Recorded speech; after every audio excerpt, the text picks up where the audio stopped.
সত্যি এই বছর আমাদের কৃষ্ণনগরে ঠাকুর মুখ তুলে চেয়েছেন। হ্যাঁ মহারাজ, ধান একেবারে পরিপূর্ণ হয়েছে। তা কবে ধান কাটা হবে? সপ্তাহখানেকের মধ্যে ধান কাটতে হবে। বেশ বেশ, তাহলে তো ভালোই হলো। এই মাসের শেষের দিকে তো নবাব বাহাদুরকে শস্যের খাজনা পাঠানোর কথা। হ্যাঁ মহারাজ, এবারে নবাব বাহাদুর খুশি হবে। ঠিক বলেছ গোপাল।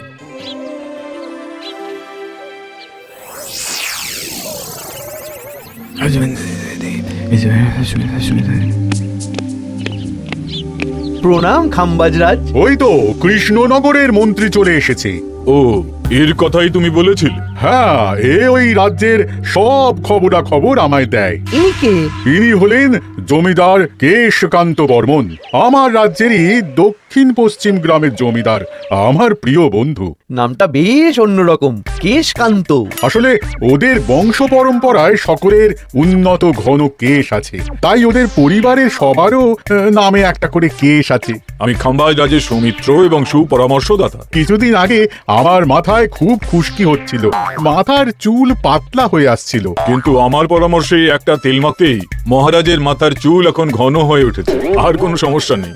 বাহ বাহ বাহ, ভালো ভালো ভালো। এবার তাহলে কাজের কথাটা বলে দিন। এবারে তো শুনলাম তোমাদের রাজ্যে অনেক ধান উৎপাদন হয়েছে, তাই স্বাভাবিকভাবে নবাব বাহাদুরের কাছে রাজস্ব অনেক বেশি দেবে, কি তাই তো? হ্যাঁ, এবারে রাজস্ব দানে কৃষ্ণনগরে প্রথম হবে। না, তা হবে না। নবাবের কাছে অত ধান পৌঁছবে না, এমনকি কৃষ্ণচন্দ্রের কাছেই চাষিরা বেশি ধান রাজস্ব দিতে পারবে না। সেটা কি করে হয়? পাকা ধানে মই দিতে হবে। বললাম না, ও আমার সুপরামর্শদাতা। হ্যাঁ, আমার মন্ত্রীকে বাণিজ্যের কাজে বাইরে পাঠিয়েছি কিছুদিন, তাই কেশকান্ত মাঝে মধ্যেই আমার কাছে আসে, গল্প গুজব করে আর সুপরামর্শ দেয়। কিন্তু আমি কি করব? তুমি রাতের অন্ধকারে চাষিদের ধান জমিতে পাকা ধানে মই দিয়ে দাও, এমন ভাবে কাজটা করবে যাতে কাকপক্ষীতেও টের না পায়। আর তাতে আমার লাভ?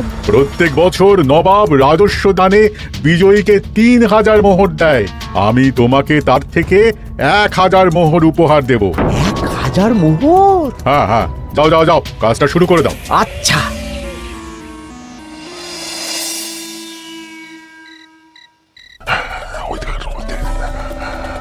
তাহলে আর দেরি কেন? মন্ত্রীমশাই কথা মতো কাজ শুরু কর। হ্যাঁ চল।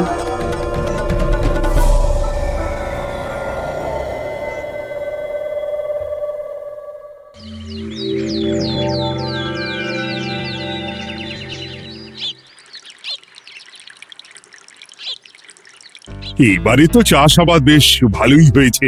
আশা করি নবাব বাহাদুরের কাছ থেকে এবারে আমরাই পুরস্কার পাবো। হ্যাঁ মহারাজ, সারা বাংলায় কৃষ্ণনগরের মতো উৎপাদন এই বছরে কোথাও হয়নি। সর্বনাশ হয়ে গেছে মহারাজ, সর্বনাশ হয়ে গেছে। কি সর্বনাশ হয়েছে গো পুটির বাবা? গতকাল রাতে আমাদের সব জমির পাকা ধানে মই দিয়ে দিয়েছে। সে কি? এবার আমরা কি করব মহারাজ? কাদের কাদের জমিতে হয়েছে এসব? যেই জমিতে তাকাবেন সেই জমিতেই এই কাণ্ড, ধান ঝরে সব মাটিতে পড়ে আছে। এবার আমরা কি করব? হায় হায় হায়, এবার আমাদের রাজ্যের কি হবে? নবাব বাহাদুরকে তো জবাব দিতে পারবো না। বড় বিপদ হয়ে গেল, রাজ্যে গ্রহের প্রকোপ নেমে এলো। ও, আর কদিন পরেই আমার টেকে আসবে 1000 মোহর। ঠিক আছে, তোমরা সবাই এখন বাড়ি যাও। না, আমার মন মেজাজ ভালো নেই।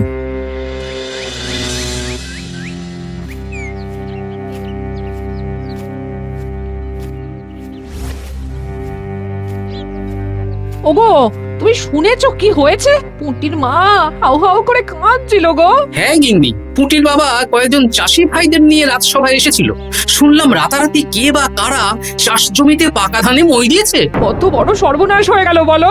কি হবে গো? কি যে হবে ভগবান জানে। বলি তুমি পারলে না পুঁটিদের একটু সাহায্য করো। হ্যাঁ, আমি মনে মনে ভেবেই রেখেছি বুঝলে, এবার বেতন পেলে পুঁটিদের বাড়িতে মাসোহারার জিনিসপত্র দিয়ে আসবো। নবাব বাহাদুরের কাছে মহারাজ খাজনা কিভাবে দেবেন? সেটাই তো বুঝতে পারছি না। আপনি এত চিন্তা করবেন না, রাজবাড়ির ভাড়ার থেকে আপাতত কিছু বস্তা ধান পাঠানোর ব্যবস্থা করুন। তারপর নবাব বাহাদুরের কাছে গিয়ে বলবেন, আস্তে আস্তে সব দিয়ে দেবেন মহারাজ। তাই করতে হবে, তাছাড়া তো আর অন্য কোনো উপায় দেখতে পাচ্ছি না। কিন্তু এবারে আর আমাদের মান রক্ষা হবে না। দেখি 2-1 দিনের মধ্যেই যতটা সম্ভব ভাড়া থেকে ধান পাঠানোর ব্যবস্থা করব।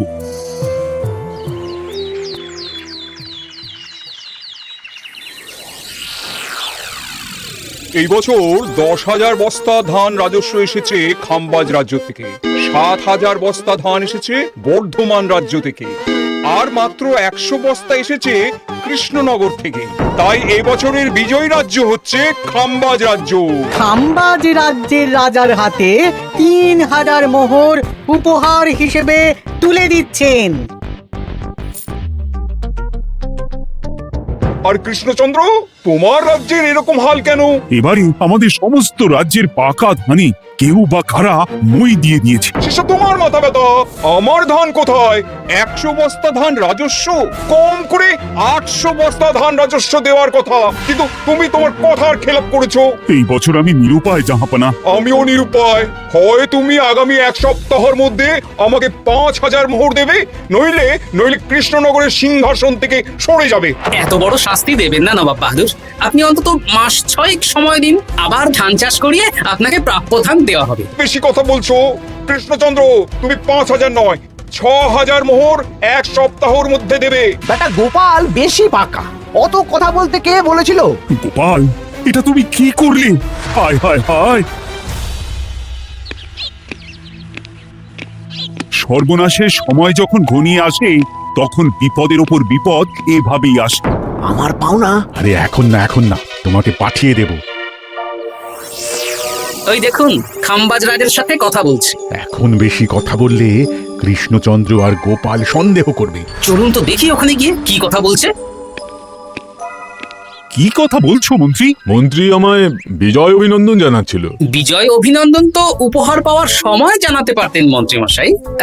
যাই হোক, আপনাকে তো ঠিক চিনতে পারছি না। আমার নাম কেশকান্ত, আমি খাম্বাজ রাজ্যের দক্ষিণ পশ্চিম গ্রামের জমিদার। কেশকান্ত আমার বিশেষ বন্ধু। আপনার কেশ নিয়ে বেশ ভাব দেখছি। হ্যাঁ, ওই কদিন আগে তো খাম্বাজ রাজের মাথার চুল পাতলা হয়ে আসছিল, খুশকি হচ্ছিল আর কি। তো ওনার পরামর্শে একটা তেল মেখেই তো খাম্বাজ রাজের আবার ঘন কালো চুল ফিরে এসেছে। কেশকান্ত জমিদার হতে পারে, কিন্তু ওর অর্থনৈতিক অবস্থা তাবর রাজাদের থেকে অনেক ভালো। কয়েক হাজার বিঘা জমির মালিকও, তার সাথে চুলের তেলের ব্যবসা করেও হাজার হাজার মোহর রোজগার করে। এই এখন চুল নিয়ে চুলোচুলি না করে চল কৃষ্ণনগরে ফিরি। এমনিতেই মন মেজাজ খারাপ, 1 সপ্তাহের মধ্যে আবার 6,000 মোহর জোগাড় করতে হবে। হ্যাঁ, চলুন চলুন।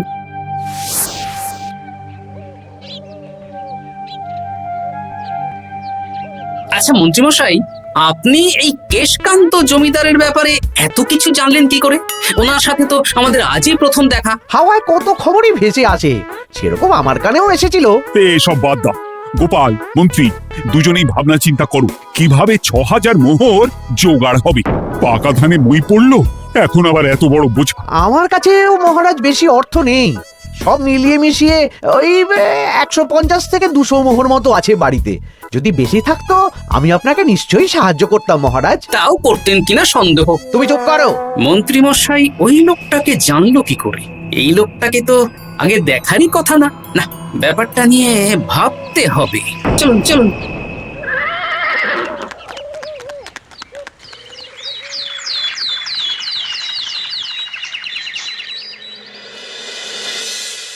বুঝলে গিন্নি, 1 সপ্তাহের মধ্যে মহারাজকে 6,000 মোহর জোগাড় করতেই হবে, নইলে সিংহাসন ছাড়তে হবে।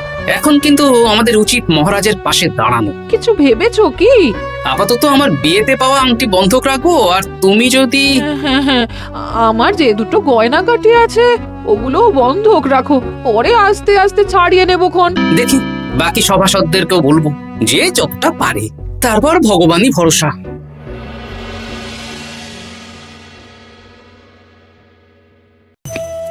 আপনি এত চিন্তা করবেন না মহারাজ। চিন্তা না করে কি আর কোনো উপায় আছে? সিন্ধুকে যা আছে তা দিয়ে 3,000 মোহর হয়ে যাবে, কিন্তু তারপর আর কি করব? এবার কি নিরুপায় হয়ে জায়গা জমি বিক্রি করতে হবে? কিছু একটা করতেই হবে। আপনি গোপালকে একবার বলে দেখুন, প্রত্যেকবার যখনই বিপদে পড়েছেন তখন গোপালই আপনাকে বাঁচিয়েছে। দেখি আগামীকাল রাজসভা শুরু হওয়ার আগেই গোপালের সাথে ব্যাপারটা নিয়ে আলোচনা করব।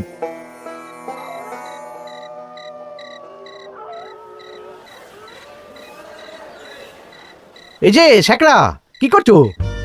এই তো, বলুন। শোনো, আমার গিন্নির জন্য একটা হীরের হার বানাতে হবে, ওই 1000 মোহরের মধ্যে। 1000 মোহরে তো হীরের নাক, কান, গলা, হাত, পা সব গয়না, এই সব গয়না হয়ে যাবে মন্ত্রী মশাই। তাহলে বানাও, এই নাও 1000 মোহর। ওরে বাবা, মন্ত্রী মশাই 1000 মোহর! এই মন্দার বাজারে এত মোহর কোথায় পেলেন? গতকালই তো বললেন আপনার কাছে 150 থেকে 200টা আছে। সে যেখান থেকেই পাই তাতে তোমার কি? না, আমার কিছু না, শেখা, আমি কয়েকটা গয়না বন্ধক রাখবো। দেখি কি আছে, এই সব মিলিয়ে এতে আমি 15 মোহর দিতে পারবো। বেশ, তাই দাও। আমি ধীরে ধীরে শোধ করে গয়নাগুলো ছাড়িয়ে নেব। হ্যাঁ, মন্ত্রীর ব্যবহারগুলো বেশ সন্দেহজনক লাগছে। দেখি, গুপ্তচরকে কাজে লাগাতে হবে, মন্ত্রীর পিছনে ছায়ার মতো লেলিয়ে দিতে হবে।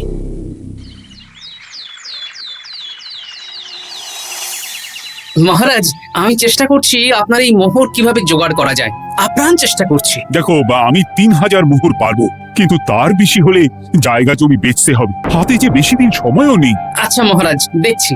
তবে মন্ত্রীমশাই চাইলেই আপনাকে 1000 মোহর দিয়ে সাহায্য করতে পারতেন, কিন্তু উনি তা না দিয়ে ওনার গিন্নির গয়না বানাচ্ছেন, হীরের গয়না। দেখি, মন্ত্রী তো কালকেই বলল ওর কাছে 150 থেকে 200 মোহর আছে মাত্র, 1000 মোহর কোথা থেকে পেল? সে উনিই জানেন, তবে তার খবর খুব তাড়াতাড়ি আশা করি পেয়ে যাব মহারাজ।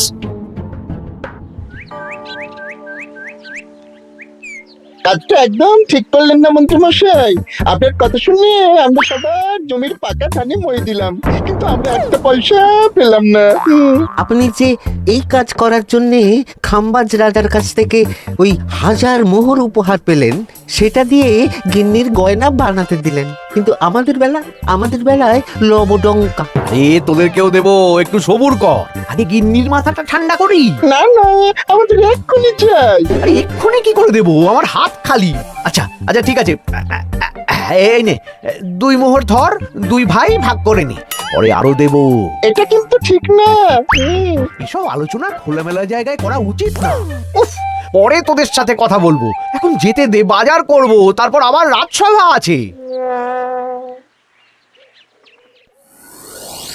আচ্ছা, এই ব্যাপারটা মহারাজকে আর গোপাল দাদাকে জানাতে হবে। গোপাল দাদা, মহারাজ আসল খবর পেয়ে গেছি। কি খবর? আমি একটু আগে শুনলাম। কাজটা একদম ঠিক করলেন না মন্ত্রী মশাই। আপনার কথা শুনে আমরা সবার জমির পাকা ধানে মই দিলাম, কিন্তু আমরা একটা পয়সা পেলাম না। আরে তোদেরকেও দেবো, একটু সবুর কর। মন্ত্রী, আমি না তোমাকে বেরেই ফেলবো। মহারাজ, মন্ত্রী মশাই এখানে গৌণ, উনি অর্থের লোভে এসব করেছেন, আর ওনাকে দিয়ে করিয়েছেন খাম্বাজ রাজ। হ্যাঁ, যাতে এবারে বিজয়ী হতে পারেন। তাই আপনি এই খবর 5 কান করবেন না মহারাজ। আমি খাম্বাজ রাজ আর ওই কেশকান্তর কাছ থেকে ক্ষতিপূরণ ঠিক আদায় করে আনবো। কিন্তু কিভাবে? শুনুন তাহলে।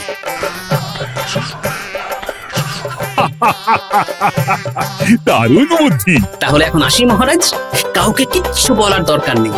আপনি শুধু আগামীকাল সন্ধেবেলা খাম্বাজ রাজের দরবারে চলে আসুন, পারলে নবাব বাহাদুরকেও সঙ্গে করে নিয়ে আসুন। হ্যাঁ। প্রণাম খাম্বাজ রাজ। কে আপনি? আমি হতাশ রঞ্জন, পশ্চিমে থাকি। কি চাই বলুন? কিছু চাই না, তবে একটা কথা শুনলাম তাই বলতে এলাম। কি কথা?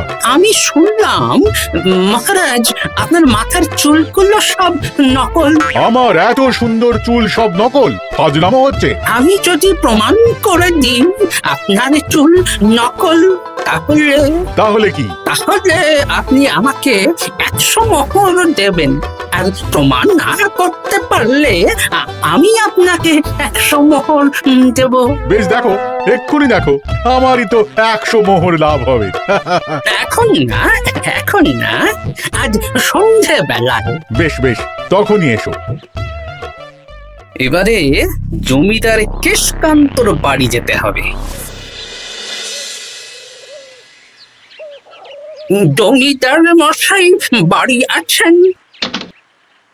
কে মশাই আপনি? না, আমি হতাশ রঞ্জন, পশ্চিমে থাকি। আমি বিশাল ক্ষমতাশালী লোক। কিসের ক্ষমতা? আমি রাজরাজাদের মারধর করি, চুল ধরে টানি, শাস্তি দিই। এসব কি উল্টো পাল্টা বলছেন? খাম্বাজ রাজ আপনার বন্ধু না? হ্যাঁ, প্রিয় বন্ধু। ওনাকেও আমি আপনার সামনে চুল ধরে টানবো, কিন্তু উনি কিচ্ছু করতে পারবেন না। উনি আপনাকে শুলে চড়াবেন। কিছুই করতে পারবেন না। বললাম না, আমি বিশাল ক্ষমতাশালী লোক। বিশ্বাস হচ্ছে না তো? তাহলে বাজি ধরুন, 10,000 মোহরের বাজি। 10,000 মোহরের বাজি? হ্যাঁ, আজ আমি খাম্বাজ রাজের রাজবাড়ি যাব, আর আমার শক্তি প্রদর্শন করব।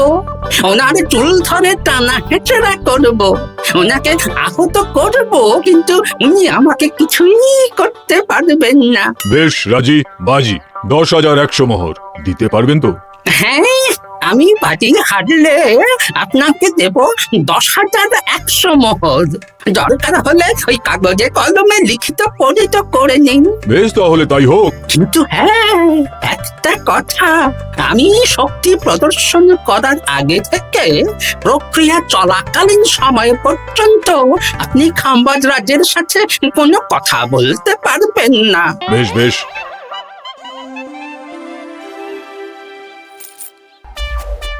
তাহলে শুরু করি। শুরু করো। এবার আমি প্রমাণ করেই ছাড়বো।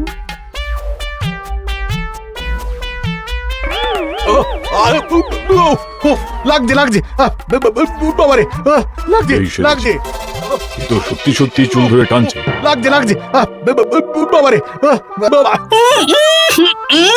ওরে বাবা রে বাবা, কি শক্ত! এ কি, খাম্বাজরাজ কিছুই তো বলছে না? তাহলে কি আমি হেরে গেলাম? না না খাম্বাজ রাজ, আমার ধারণা ভুল। যা শুনেছি তাও ভুল। এবার বিশ্বাস হলো তো? দাও দাও, এবারে 100 মোহর দাও।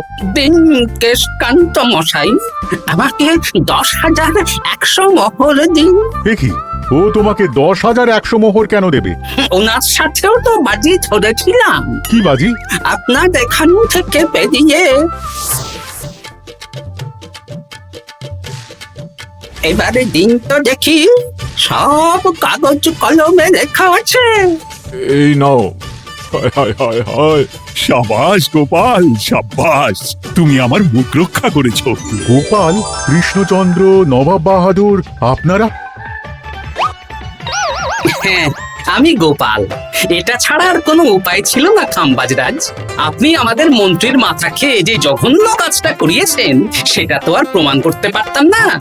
তাই ছলে বলে কৌশলে আপনার প্রিয় বন্ধুর কাছ থেকে আদায় করে নিলাম।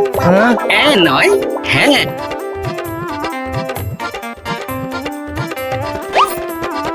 এই নিন মহারাজ।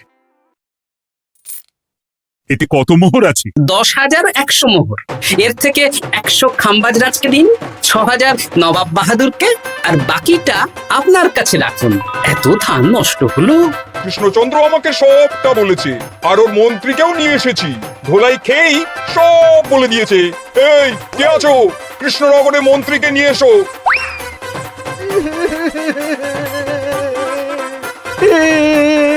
মার খেয়ে আমি সব বলে দিয়েছি খাম্বাজ রাজ। উদ্ধার করে তো জাহাপানা, আমাকে ক্ষমা করে দিন। এর কোনো ক্ষমা নেই। তোমাকে আমি কারাগারে বন্দি করব। হায় হায় হায়, সামান্য টাকার লোভ করতে গিয়ে পুরো মাঠে মারা গেলাম।